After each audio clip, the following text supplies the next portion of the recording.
morning. My name is Andy Labar, and I am the Executive Vice President here at the Ann Arbor Ypsi Regional Chamber. I want to welcome all of you virtually to early edition here, the State of Higher Education. We have really a fantastic program ahead with wonderful guests whom you all know, but Dr. Schlissel from University of Michigan, Dr. Smith from Eastern Michigan University, and Dr. Bellanca from the presidents and leaders of anchor institutions. We're fortunate to have them. And we are also fortunate as a chamber to have you as our members. You are what make this organization work and go. You power us, and we appreciate you being with us. We have an extremely large crowd for a web event here today, and understandably so. In just a moment, I'm going to introduce our sponsor, Paul Jones. He is with Goldman Sachs 10,000 Small Businesses from Wayne State. Will tell us a bit more about that. But just in terms of formatting, we will hear from each of our presidents for about 5 to 7 minutes, sort of get a general sense of their institution right now. And then I will open it up for Q&A. You can ask your questions via the chat application. And if you have any problem with that, we'll be paying attention to try and troubleshoot. And certainly our guests, we appreciate them being here today, but as we all know, they keep very busy schedules. So I'll give us a hard wrap right about 9:55 with brief closing remarks. But again, thank you for being with us. Thank you for being part of the chamber. And let's start early edition here. And as we do at most of the start of our events, we have to make sure that we say, as a chamber, we cannot succeed without top-notch events, and those events are not possible without the support of our sponsors. So I want to both introduce but also thank Paul Jones for being here with us today from Goldman Sachs 10,000 Small Businesses Initiative. And Mr. Jones, I turn it over to you, sir. Great. Thank you so much, Andy. This is a wonderful opportunity to talk to the audience in Ann Arbor and Ypsi, as well as to be amongst the presence of the great guests that you have on your panel. I want to just make a call to action to the business community. We at the Goldman Sachs 10,000 Small Business Program recognize that it's a very challenging time to be a small business owner, and we have a program that I would encourage you to look into if you're looking to grow your business. And growth is not always the first word that comes to mind in this environment, but also if you're looking to pivot and navigate through these challenging times. This is a program that was launched by Goldman Sachs Foundation in 2013, and they earmarked $500 million with the goal of assisting 10,000 small businesses grow and scale up. And we're not necessarily looking for the next private equity play or a company that's going to go 10x. We're looking for companies that were started by people just like you who had a passion to do something to make a difference in their community, to offer a new service, and many business owners never quite had that formal instruction of how to do so. So a little bit about the program. Like I said, it's a national program. We are just in Southeast Michigan. We're one of 19 sites. And the curriculum or the program revolves around 3 pillars. One is Goldman Sachs determined that we provide small business owners with the educational framework to grow their business, that is a huge plus and advantage. Many small businesses need assistance in determining the marketing side or find out how to understand and take apart and put together their financial statements, developing processes and procedures. So one component of the program is to have 80 to 100 classroom hours in this environment, virtual, where we walk you through all of the elements that you need to grow your small business. The second component is the support. So we look at internal and external support. While you're in the program as a small business owner, you will be guided through the curriculum and developing your own growth plan, as we call it, with a one-on-one business advisor that's been trained through the Goldman Sachs Foundation partners. So you'll have access to a business advisor. And the other part of the resources is we'll connect you to more external resources, such as the various chambers that are in your backyard, and the SBA, SBDC. So we want to make sure that you have the right framework and the right resources to grow. And also, the biggest support, and this is a hidden jewel to me, is that you're learning in a peer-to-peer environment. So the biggest support that you're going to get and receive is by being in the classroom with 30 other business owners that are going through the same thing that you're going through. Our network of alumni are 500 plus strong in Southeast Michigan and Northern Ohio. And you're also amongst a network of 10,000 small businesses around the country. And the third thing that many small businesses need is the opportunity to access capital. Many companies, some decide to grow organically, but we do encourage that you know how to, again, prepare yourself to access capital, because you never know when a pandemic's going to hit. So, so we want to make sure that you have a framework to again, you have the knowledge base, you have the connections, and you have access to capital. I'm not going to take up too much more time, but the overall mindset is that you have the mindset and the skill set that you can create value for your company. And the results, we're very result oriented. Just a couple of key statistics: 67% of the companies that have gone through our program have experienced revenue growth within the first 6 months. 47% have increased jobs, and 86% of the companies do business with each other. So the numbers speak for themselves. It's an outstanding program. And as I mentioned, maybe I didn't say it explicitly, for you as a small business owner, there is no cost. All of this is paid for by the Goldman Sachs Foundation. So there's no financial cost to you, but what is required is a strong commitment to take your business to the next level. And if you're willing to invest the time in your business, we're willing to invest the time in helping you get there. Again, call to action is this. This is my ask, that you at least learn more and hopefully apply today. You can go to 10K SB Apply and learn more about the program and complete the application.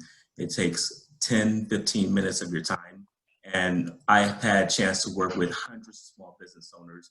Across the board, they have said that this program has been transformational in their development as a leader, as a business owner, as a community partner. So thank you so much for your time. We would love to have a lot more businesses from Ann Arbor and Washtenaw County join our next cohort.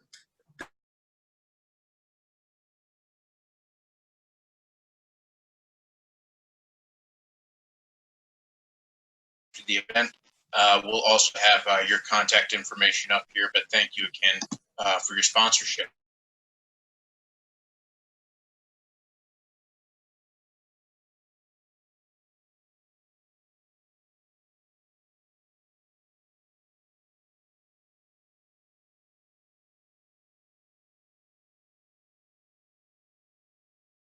President of the University of Michigan, and I am impressed always with Dr. Schlissel, but it's always especially nice to note that he is the first physician scientist to lead the institution. And if ever there were a time for a science-based approach to things, this may be it. Dr. Schlissel, we know you and our other guests are busy, so we very much appreciate you being here with us, and I cede the floor to you, sir. Thanks very much, Andy, and good morning, everybody. A big thank you to the Ann Arbor IPSI Regional Chamber for bringing us together. This was rescheduled from the early days of the pandemic last spring, so I'm glad we stayed with it. A nice hello and good morning to my colleagues, Dr. Bellanca and Dr. Smith, and to shout out to them for the hard work they're doing on behalf of their students and their faculty and their staff to fulfill their missions, our missions, under such challenging circumstances. I'd also like to offer my empathy to everybody in the region who's been affected by the pandemic directly, and everybody's affected indirectly. Economically, health-wise, educationally, it is a very challenging time. It was a tough summer. We all missed art fair. The road in front of my house is usually a buzz. The summer festival I miss. Like many of you, there's a real void in my life not being able to go to fall sports or listen to a concert at the University Musical Society in Hill Auditorium or the musical theater students. Better days ahead, but tough days now. So like most of society, we shut down our operations when the pandemic hit last spring. Our medical school and health system, Michigan Medicine, stepped up and provided outstanding care for people in the region. We had at a peak over 250 patients with COVID-19 in the hospital. We were so concerned that we were in the process of standing up a field hospital, converting our track and field building, potentially with the Army Corps of Engineers, into a satellite hospital. Fortunately, we didn't need that. The stay-at-home order from the governor and all the interventions in the economy, they worked, and they put the pandemic at a manageable level, and we've gradually been able to reactivate our campus here in Ann Arbor. Our research operation is the largest public university research operation in the country. We now have about 7,000 researchers, including faculty and students and research staff, back in our labs, lower density, working in shifts, but our research is up and running. Our health system had completely converted to COVID care, and now we only have 5 or 10 COVID patients in the hospital at any given time, and we've resumed scheduled surgeries, and the full array of medical services are up and running again. But the biggest thing that I wanted to talk about today is what's happening on campus. And we're in the midst of what we're calling a public health informed fall semester. We struggled with the notion of whether to bring students back to Ann Arbor or whether to be fully remote. And institutions around the country and in our state have chosen different pathways forward. What made us want to give a modified version of in-person education a try is it's the interactions that make the education great and unique. There are huge educational benefits, and the full college experience is in the classroom, and it's also outside the classroom. Some of our classes can only be delivered in person. Laboratory classes, studio classes, nursing, dentistry.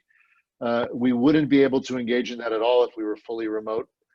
Many aspects of education are what we call co-curricular, things that students learn from living and eating and studying alongside one another. I remember my own college experience as much for the outside the classroom takeaways as I do from inside the classroom. I also felt particularly badly for rising freshmen this year. Just think of what happened to high school students last spring. They lost the proms, the graduations, the parties, and they've been educated remotely for months now. And we really wanted them to have a freshman year that they could remember. Many students don't have a safe place to study with good internet access at home. Keeping our dorms open allows students a greater degree of equity in who gets to take advantage of a Michigan education. Most students would have moved here to Ann Arbor anyway. If our dorms were closed, we'd still have tens of thousands of Michigan students living in the robust rental market where leases are entered into months in advance and really can't be easily canceled. So the students are going to be here anyway. So we're working hard to deliver on our public mission. We can't go away when the world needs us the most. Our curriculum has about 78% of its credit hours online now. Our dorms are at about 2/3 capacity. And using Wi-Fi logons, we can tell that our campus is only about 40% its normal level of activity. So it's a different kind of semester. Our students had choice. They could have stayed remote and taken a very robust array of classes fully remotely, or they could come back and participate in different ways in the community. So far, the pandemic is under reasonable control given the size of our university. We've had 27 student cases last week, and it's bouncing around that number, lower than the number at many large universities, and there has yet to be spread to faculty or staff. Our longstanding partnerships in the community have been essential to our ability to respond to the pandemic. We always have celebrated and appreciate being part of Washtenaw County. We took seriously our responsibility to keep our neighbors and our community safe when we made the decision. The university has been collaborating with local officials since early in the spring. It's broad and deep. It involves multiple domains of public safety and emergency management, environmental health and safety, communications, public health. We're collaborating with the city of Ann Arbor on how to establish consistent expectations for our students that mirror the broader community. The primary areas of concern, of course, are off-campus student get-togethers. large residences, smaller groups of students. We're working hard to make sure they understand the importance of following public health guidance, wearing masks and staying in small groups. We're partnering closely with the Washtenaw County Health Department, working really literally glove in glove. I was going to say hand in hand, but I don't want to do that anymore. The city's rolled out a Maize and Blue and A2 communication campaign with the help of the Bank of Ann Arbor, featuring signs and billboards reminding people of our behavioral expectations. We've launched an ambassadors program with students and staff that go around and just ask kids in town to keep a lid on the parties and keep the groups below 25 persons and wear their masks if they're not with their immediate group of co-residents. We've implemented very strict mask policies on campus based on expert advice. The city and the university are proactively reaching out to landlords to share our expectations. We'll jointly be enforcing our standards wherever possible in recognition of the importance of taking a public health approach to keeping not just our students and our faculty, but the town that we all live in and our friends and neighbors safe. So we look forward to a return to a more normal community in the years ahead. I think the pandemic will be with us at least through next summer, perhaps longer, but we have a shared commitment to working together, to caring for our community in meaningful ways. And whether large or small, what we all know is we're stronger because of the partnership between the university, our colleagues at Eastern and Washtenaw community, and the entire county. So thanks for the invitation. I look forward to speaking with my colleagues and the conversation ahead. Thank you, Dr. Schlissel. We appreciate you being here with us. With that, I will turn it over to our next president. Dr. James Smith is the 23rd president of Eastern Michigan University. He has been in that role at the helm of the university since 2016. And like Dr. Schlissel, so many of you have had a chance to work with Dr. Smith, a chance to work with his great staff. And so, Dr. Smith, thank you for being with us. And I turn the floor over to you, sir. Thank you, Andy, and thank you to all of you who are joining us this morning in this strange video environment that we call conferencing and engagement. Certainly a change in the last 6, 7, 8 months, and want to echo much of what Dr. Schlissel said, and again thank the Chamber for the opportunity to be here with Dr. Bellanca and Dr. Schlissel and talk a little bit about Eastern Michigan specifically, and to give you a little flavor for what we've been doing and then how I think all of this plays out with respect to the future. How does the future look for higher education? First, to say that we're in unprecedented times is probably the understatement of the day, the week, the month, maybe even the year. We've been working hard to work as a team around certain themes and goal directed towards this return to campus. Health and safety of our campus population has been our first priority.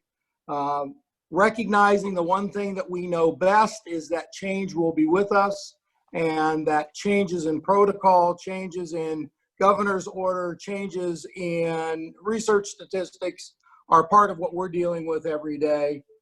We have remained focused and will continue to remain focused on excellent teaching and service to our students.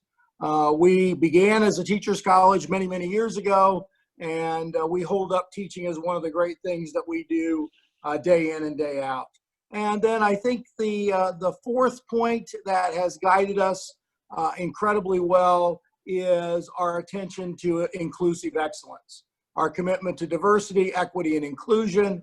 How does that play out in the midst of a pandemic? How does that play out in remote learning? All of those things have been a significant part of what we're doing as we plan, as we prepare, and now as we execute return to campus. Our return to campus plan has been layered. It's a very layered approach. No one thing will keep us all safe. And we have based this work on best practices. In a highly political time of American life, we have left politics aside. We've left money aside. We've tried to do best practices and what we believe is best for our student population, our faculty and staff population as well. We are, as we begin on Monday, some of you know we've had a 3-week pause between many of our students moving on to campus, but being in a virtual environment to the 21st, this upcoming Monday. when we'll be into what we call the full part of the fall semester with use of classroom facilities and laboratories. Only about 20%, mirroring what Dr. Schlissel said for the University of Michigan, only about 20% of our classes will be delivered in person. Those are courses that simply can't be done without that in-person relationship and interaction. Science labs, art classes, performance. You think of dance performance as an example of something where we really need to be in a classroom, in a studio, on a stage.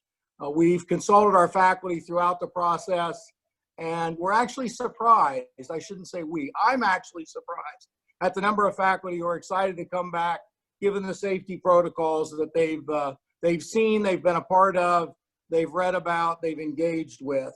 Housing, we have a number of students on campus now. We'll be doing a remainder of our move-ins on Thursday, Friday, and Saturday of this week. And then, as I said, on Monday, we'll begin what we call that full rollout of fall, moving some of those courses from online to in-person.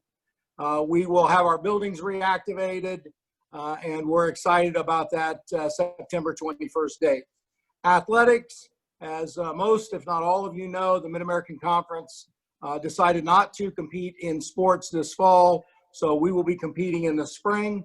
I know that's a disappointment to many of you. I know it's a disappointment to the area economy, but as a group of presidents from a regional cluster that's pretty similar, we all decided that this was what was safest, given what we knew at the time and given the testing techniques and availability that were before us when we made that decision.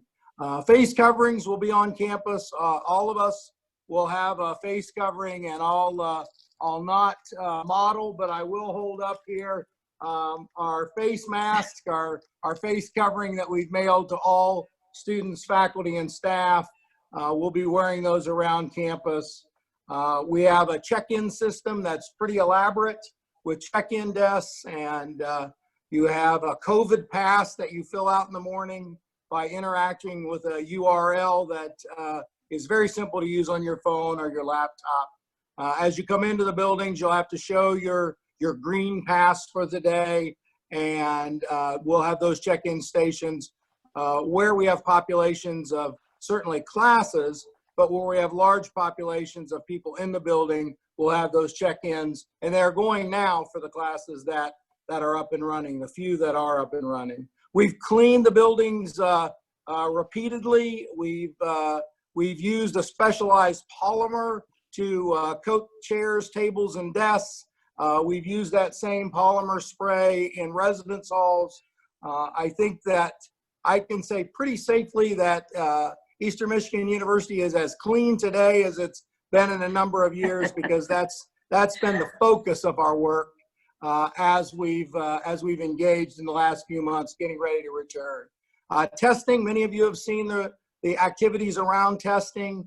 One of the things that I think has been surprising to us is that all the residence hall students take the COVID test. It's a saliva-based test. You do it by using a very similar platform to Zoom. You mail in your specimen, and then you're either positive or negative. Again, kudos to the state of Michigan. We're looking at those who are Michigan residents are testing COVID positive at less than 1%. So we have a pretty good system in place.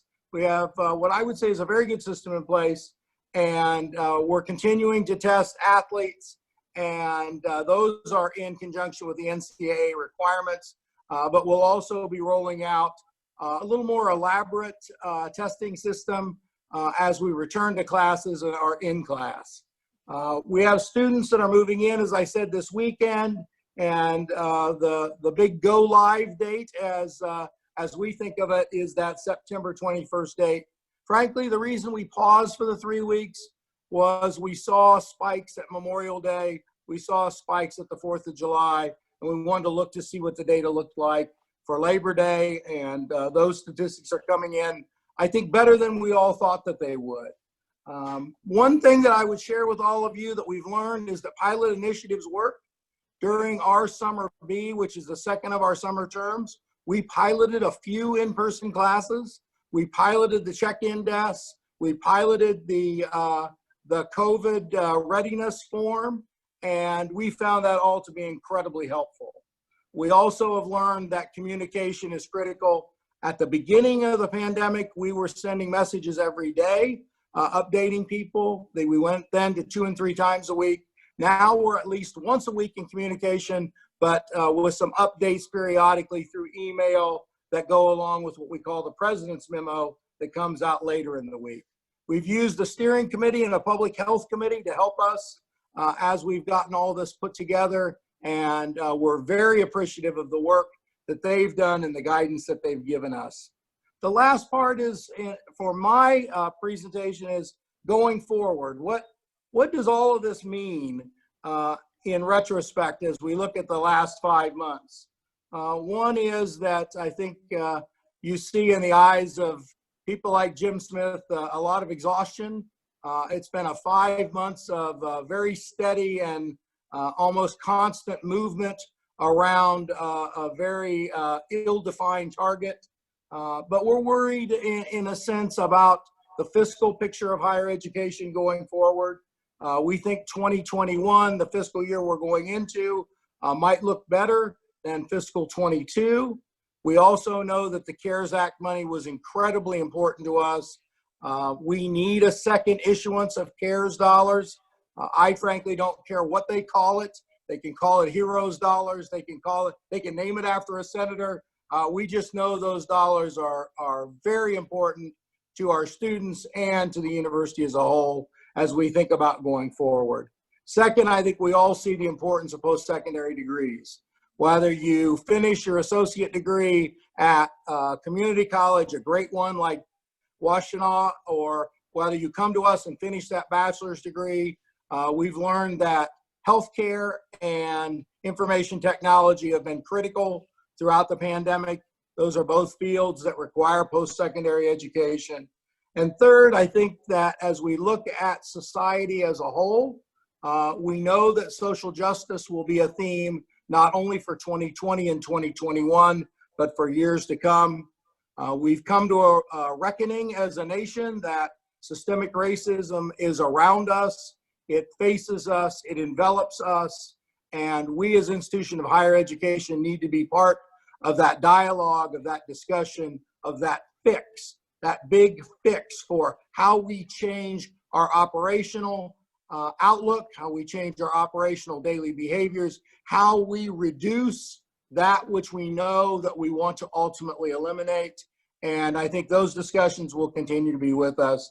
And as you know, as students come back, we anticipate that a highly charged election will have lots of activity on campus, marches and others.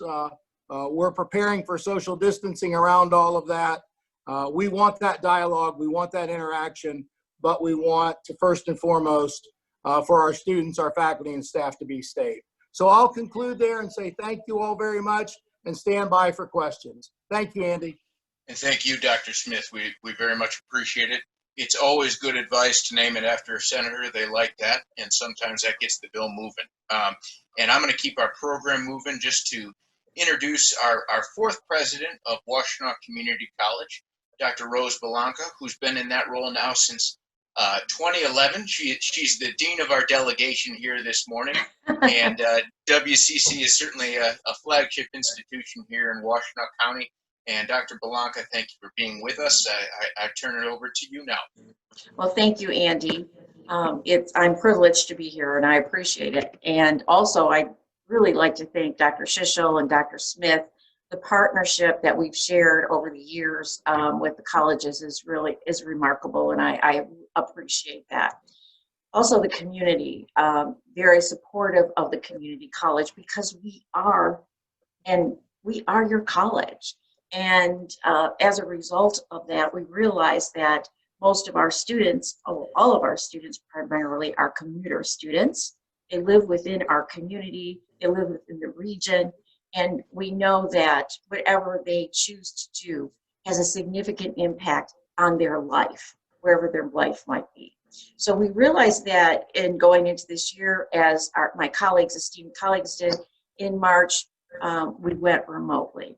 We had, although it was a difficult decision as we moved forward, the transition was seamless in regards to the fact that we have been accredited since 2013 by the Higher Learning Commission to offer our courses 100% online. So we have been providing online education. What we did do, however, is we realized that not all students, of course, at that time probably was just reversed, where probably 20% of the students were online versus now the flip that we have just heard. But we realized that students, not all, had that experience of learning online. And so what we did is we developed a new format for our students, which was called the virtual classroom. And the virtual classroom is, our online program is pretty much asynchronous, which means a student can take a class anytime they want. Our virtual classroom was a synchronous experience where they saw a teacher, they saw their colleagues in a class, much like what we're doing right now. It was more of a Zoom environment. And that seemed to be working well for our faculty. So we had our synchronous, we had our asynchronous, and we also had the blended and the hybrid. And that course is, again, as well, as what you've heard from Dr. Smith and Dr. Schlissel, we have laboratory courses that cannot be offered online, and primarily the skilled trades. And as you know, what do you call somebody who went to WCC? Employed. So we do quite a bit of skilled trades training. So we realized that those courses needed to be offered in a hybrid mode. Our employers in the region count on us. They count on us to train their local workforce, and many of our apprenticeship programs, our contracted training programs, all of those programs had to continue. So we did what we could to continue in that service. The other is we realized that with safety, again, as our priority and delivery, we looked at what does this community really expect of their community college. And so we realized in addition to quality academic programming, and by the way, through this all, and Dr. Schlissel, you of them also went through this all. I think we were the pilots, but really the real pilots. We had our Higher Learning Commission accreditation visit in April. I mean, and it was supposed to be on campus, but instead it was virtual. And that was a real feat. So, and I was pleased to hear U of M was going through it at the same time. So, in saying that, what I wanted to say is we do have a quality, of course, academic programming, or my colleagues would not be accepting our credits. But in addition to that, we realized that what does this community need? So we had to make a decision about things like the police academy. Do you offer a police academy, or do you say we're not going to have face-to-face? This is a big decision. We did decide to have our police academy, which is being offered right now. We started it in June. We have 45 cadets. They, just with the social distancing that's required, they inhabit the entire Morris Lawrence building. And so when you take a look at the space, requirements for social distancing, then all of a sudden you have another question. What can you really offer on a campus that will still have the quality educational experience? So those were the components we looked at. While we were going through this, of course, we worked with four companies that came in, and they did our classroom spacing, traffic airflow assessments. We also did industrial hygiene assessments, which were very necessary, especially in the courses where there was close contact, like our welding courses. How do you teach welding if you're not very close to the individual? And our airflow assessments, and of course, water flow assessments. Our faculty have been amazing. Our faculty, our advisors, our counselors, our entire staff, but our faculty. Because we were able to make this decision in March, our faculty were able to learn, and to develop and to implement their courses online. And this must have been the hardest working summer. I believe faculty work hard all year, but this has to be the most difficult summer, I think, for our faculty to do that. And probably you share with me, the same feeling. All of our services are remote, so advising is remote, counseling is remote. And of course, we do have those concerns, the same concerns as our colleagues have about the stresses that our community members are going through and our students, the mental illness, the social injustice that we're going through right now. So providing counseling and advising, we do have 24/7 counseling available, and that's available, of course. We've always had that available, but it's online as well as on ground. But there were some services that we realized we really needed to continue with. One was our Small Business Development Center. They've been very, very busy. So Mr. Jones, it was good to hear from you today. And also our Entrepreneurship Center has been very busy working with our community members in helping them with their businesses. We had to close our academic centers that located in Howell and in Brighton.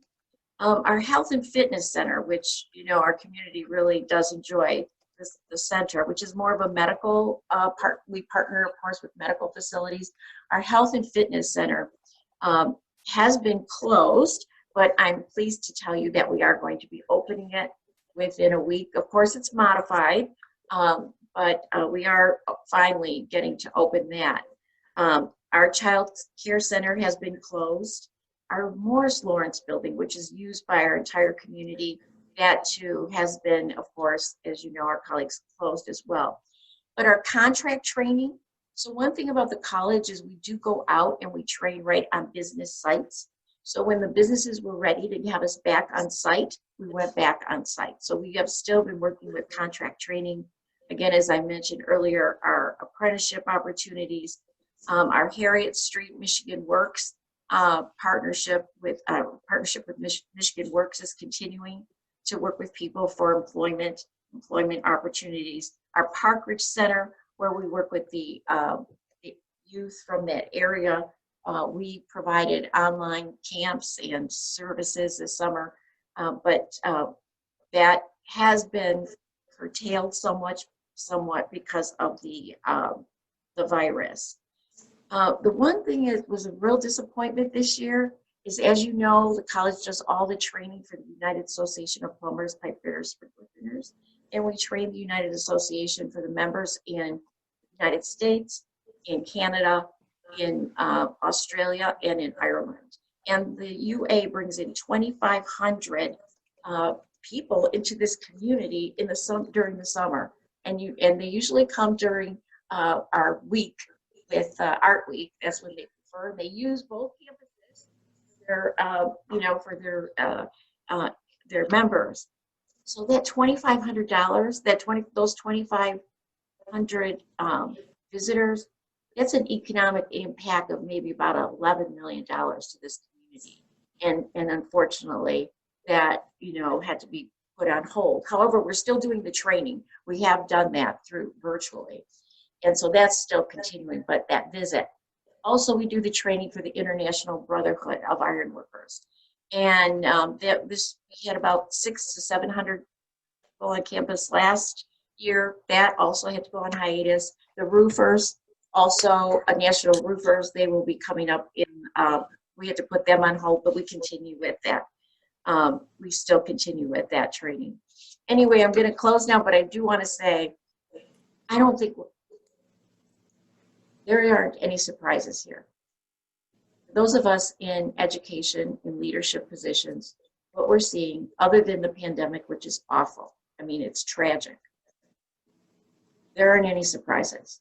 We all knew and we all know how agile higher ed has to become and is necessary. And I think we were prepared for that. But I think what we weren't prepared for is for it to happen overnight. So I think it's great. And the only silver lining, if there's any, is that you realize that we're all in this together, how important partnerships are, And that I believe the three of us, the three institutions here, we are prepared. We do have the agility and the quality and the focus on our students and community and businesses, industry that's necessary to have thriving organizations. So thank you.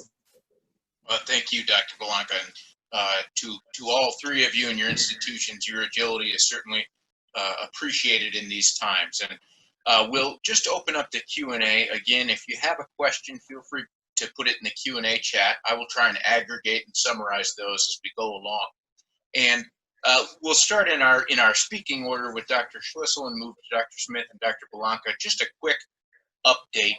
A question came in about if you are having any in-person office work from your staff or your faculty at this time. Dr. Schlissel?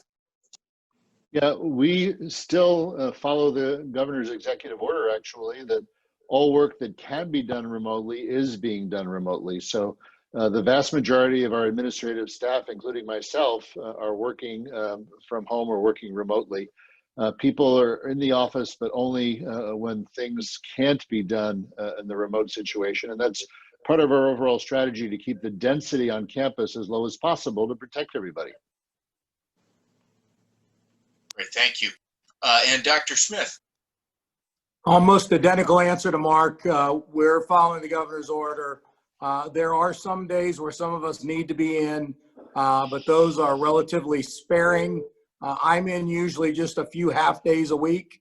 Like Monday, Wednesday, I'm in to do signing of documents and the like.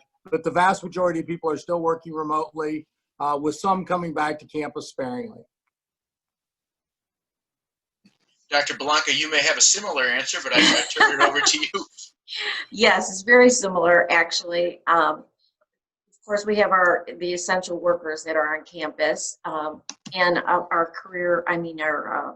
our face-to-face hybrid classes are going on, but we are working remotely primarily. Those of us that can do our jobs effectively remotely are doing so. I'm coming to campus, but just sporadically through the week, as well as other administrators. Great. A question we had deals with the asynchronous learning that is a necessity here with a virtual format. Has there been any feedback from your student populations in terms of, is that something you think will continue beyond the necessity of COVID? Or is that something, will there be interested to get back to that classical synchronous type? And Dr. Bellanca, we'll start back with you on that. Yes, thank you. Asynchronous is here to stay. It has been here. It's for the right learner. Not everyone is an asynchronous learner. And of course, it has a lot to do with, so if we're talking about a student, and when you see a student, when I ask you, what is a student? You might see someone who's 19 to 22. That's not the community college. Our students are from 15 to probably 70 plus, and 18% of our students already have a degree, a bachelor's degree or higher. So they do know, they are familiar with the synchronous. And also, I'll just say this very quickly, we do monitor success scores regularly. So we can tell you if you're taking a history course face-to-face, and then you're taking that same course with the same professor online, we can tell you the success score and what's happening. And our faculty do work on improving that success score all the time. Dr. Schlissel or Dr. Smith, I turn it over to either of you gentlemen. Andy, I would just say, yes, we do. We do have a good sense that asynchronous will be with us for many years to come. But we have analyzed the scores from students who took synchronous or asynchronous courses from March through the end of April. And surprisingly, the students adapted well, the faculty adapted well, and the scores were quite impressive. So, to me, Andy, the interesting thing is which of the innovations we've had to make in response to the pandemic become features of higher education in the future. So it's a forced experiment. Higher education has a reputation, maybe not deserved, of being slow to change and a little stodgy. this has really shaken us up, and faculty are experimenting with different ways to deliver curriculum. One of the things we've been working on for a long time are better ways to teach our large gateway classes, intro chemistry or intro biology, where you might have hundreds of students sitting in a lecture hall. Is that the best way to learn? And what we've been working on is ways to put a lot of that content that you see in a lecture online, and then use the class time for more problem solving and engaged learning. And that's something we've been working on for a while, but it's now been energized by the pandemic. The other big thing that's happened is a big uptake on telemedicine, telehealth. I don't know if my colleagues have been to telemedicine visits, but for the long time, we've had this capacity to conduct routine healthcare follow-up visits, at least, either by phone or now by iPad or on a desktop. And necessity has had to have us do a lot of that for our clinics. And the growth of people's comfort with telemedicine has gone through the roof. So that's going to be an ongoing feature of medicine. And think of how nice it'll be to avoid the traffic and having to come to park in downtown Ann Arbor to see your doc for a follow-up visit. And we can now do a lot of things routinely, just the way we're having this chamber meeting. Well, if there's any topic that can engender interesting debate, it's parking in downtown Ann Arbor. Yes. Dr. Schlissel, staying with you and then moving back to Dr. Smith and Dr. Bellanca, educational institutions by nature of what they do have to be innovative, have to evolve. Do you think that state and federal policy makers are going to be able to adapt in real enough time to help your institution sort of make those changes in policy that you need? See, I think one of the remarkable things about higher ed in our country, and it's not spoken about enough, is we've got thousands of educational institutions, and look at the three that you have represented here today. We all share the goal of providing high quality, very useful and practical education and preparing our students for future success in life, but we do it very different ways. So we already have tremendous latitude, and our accrediting agencies give us tremendous latitude in figuring out and exploring the best ways to educate. And then students get to choose. They vote with their feet. Where is the best environment for them to achieve their ambitions? So a lot of that flexibility is built into the system. And I don't feel, the back office is burdened by regulation, but the front of the store, the place where we actually engage with students and exercise creativity, I would feel we have lots of flexibility from the government. Dr. Smith and Bellanca, any thoughts on that policy framework? I would agree, Andy. I think Mark said it well. We have a lot of latitude in how we operate, how we function. As I mentioned in my brief notes, that I do have concerns about funding. I have concerns about policymakers who think that by going online or being hybrid, there's a great cheapness in being able to make all that happen. I would say to all of those who are on this video call, it's expensive to do online, asynchronous or synchronous, and do it well. And that's one where I think legislative policy folks probably need to do a deeper dive. I agree with both of my colleagues. Whenever I'm in their presence, I always find that's a good answer, Dr. Bellanca. So I know. And Dr. Bellanca, we'll start with you, but for all three of you, we had a very good question come in about, can you talk a bit about how you are adapting to help meet the needs of those populations, your first generation college goer, your newly arrived American, those populations from historically marginalized groups. Some gaps have been exposed, obviously, from this pandemic across society. Educational institutions have been at the forefront of meeting those gaps. Can you talk just a bit about what you're doing there to help those student populations? I'd be happy to. One of our initiatives that began with a pilot and is now implemented is every student at our college has an advisor, a tutor, a librarian, and a counselor assigned to them. So that is the first thing that we do, and that has helped them through this whole initiative. Secondly, we do have, as my colleagues do, we do focus on those special groups, the FIDIAC, the first time at college, and develop programs just for them. The digital divide, that has been really, I'm sure for all of us, it's been something that's been a real issue. And it's very, very serious. We've been able to provide our students with laptops with internet connection. So we have done all that we can in that area. I'll leave the rest for them because I'm. Dr. Schlissel or Dr. Smith, same question to you. We've been very concerned, not just during the pandemic, but in recent years, as income inequality increases in our country, that fewer and fewer people feel as if they have the opportunity to go on in education. So we've had a big commitment to that. On the Ann Arbor campus, we have the Go Blue Guarantee that provides free tuition for students from the lower 50% of family incomes in the economy. And with the pandemic, and also tapping into CARES Act, that's a very positive thing the feds did to help us.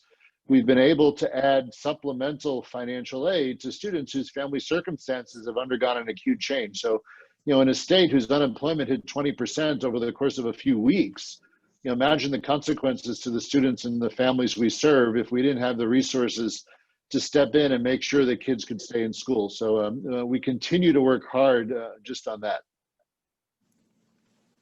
Andy, I would add that from the Eastern perspective, one of the reasons that we had early move-ins was students didn't have connectivity at home. Yeah. So we really wanted students to be able to come to campus early. During a time when we were completely off campus, we actually put up satellite hotspots where people could drive into parking lots and get Wi-Fi service if they didn't have it at their home. We did laptop checkouts, as Rose mentioned. We have a number of student assistant programs we're very proud of. Some scholarship opportunities that some of your viewers may know and some may not know, that we have a forward scholarship where the student and their family pays the first 2 years and we pay the second 2 years of tuition. We think that's a big plus for a number of students that are on that line with respect to having some dollars to invest in the university, but not as many to get them through all 4 years. And then Swoops, our food pantry, is a great point of pride because it was developed by students. We're now in our 5th year. I think we're having our 5th year celebration this next week. That food pantry stayed open from March 15th all the way till it's open again today. And that's been a great source of food and other toiletries and the like for students who are in need. Great. The one downside of having an event with the three of you is that we do have a time limit, and I want to adhere to that. But perhaps a simpler question to sort of close the Q&A on: do you all anticipate a resumption of some of your construction and renovation projects on campus? Do you have any idea when we might see that, if you do anticipate that resumption? And Dr. Schlissel, University of Michigan apparently does have some infrastructure impact, so I will start with you, sir. Yeah, what we did in the early days of the pandemic is we froze all our construction projects until things sorted out.